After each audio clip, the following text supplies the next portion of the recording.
talking about team coaching as a tool to help leaders support their teams to become better performing, highly performing, more collaborative, able to communicate with ease, have a better understanding of how to accomplish the purpose of the team and achieve their goals by devising creative, innovative strategies for work.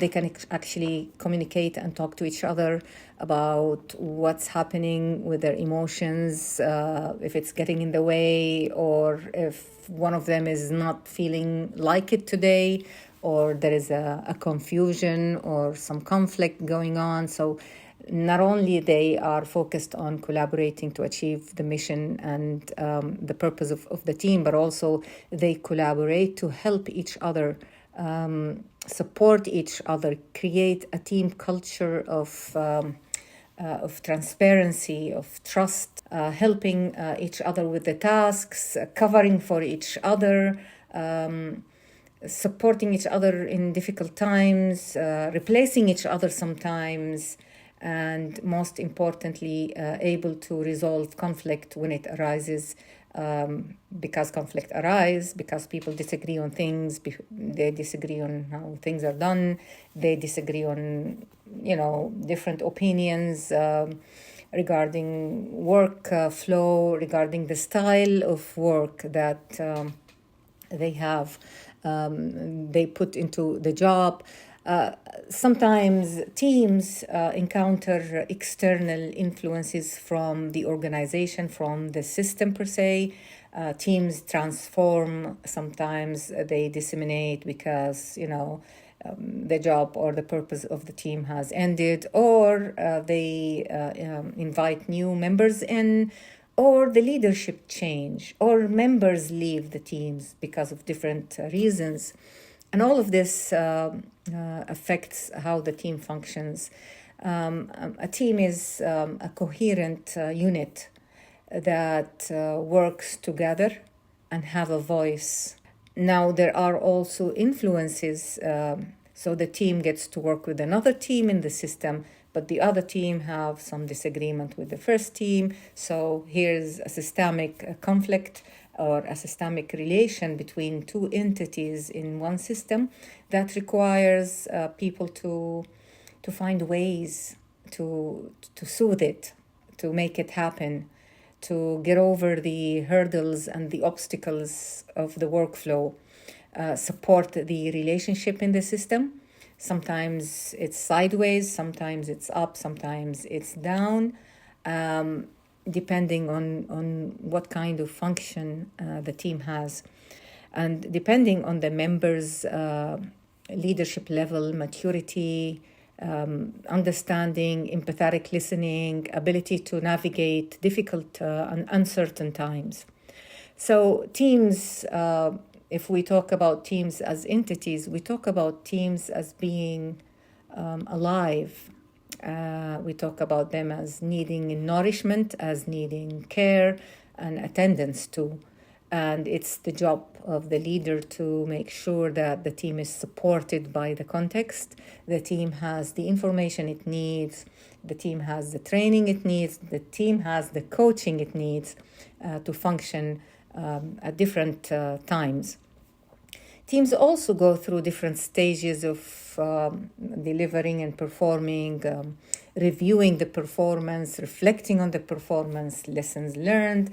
And these things, these signposts also are led by, usually by the leader, and the leader usually coaches the team.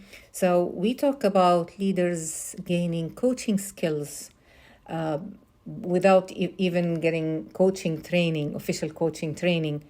It is possible. By research, leaders are capable of learning coaching skills and of implementing them without having to go through the formal training and become ICF accredited with a coaching organization. From my experience in teaching team coaching in my program, I have had a few leaders come into each cohort, and they really add a great value to the cohort itself, to the coaches on board who are getting their training to become team coaches or group coaches. They kind of infuse their experiences into the cohort learning, and the learning escalates to higher levels because of the experiences exchanged. Now, I encourage leaders to take a step forward and join the program, because I believe that with this skill, they will have the ability to navigate any situation that arises in the team. What is this program that I present? Based on research from well-known authors and scholars in the field of highly effective teams and team performance and leadership, and authors on team coaching as well. And it's based on my personal experience, having done team coaching experiences personally in different organizations, in person and virtually. Also coming from experiences of other coaches who have shared with me their journey. Now the program is 65 hours, consisting of 22 weeks of meetings. The cohorts are usually small in number to allow them to interact and work together in an intimate way. What differentiates this program from other programs is focus on practice. I ask them to start thinking about a practical project that they can carry together as a team. So I convert them from a group of learners into a team of learners. And in that experience, they get to practice their coaching skills as they learn them, so as they go. And at one point, midway, they start also initiating their first team coaching external experience. They can co-coach together or go on their own and pick up a team from some organization, and they bring this experience to live and use it as a way to deliver actual team coaching, and then reflect on it in a case study presented to their peers in the training course. We also bring in 5 hours of coaching supervision in 2 sessions, and the supervision allows them to reflect on their learning, reflect on who they are, and also reflect on their actual experience, whether in individual coaching or in group coaching.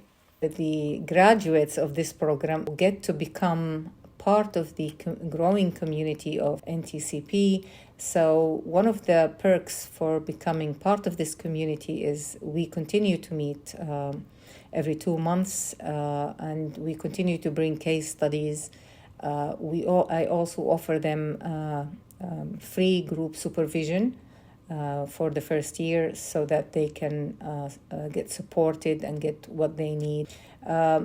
We continue to grow worldwide. People join from all over the world, from different cultures, so you get to learn about cultures and intercultural teams, and how to coach intercultural teams with different cultural values.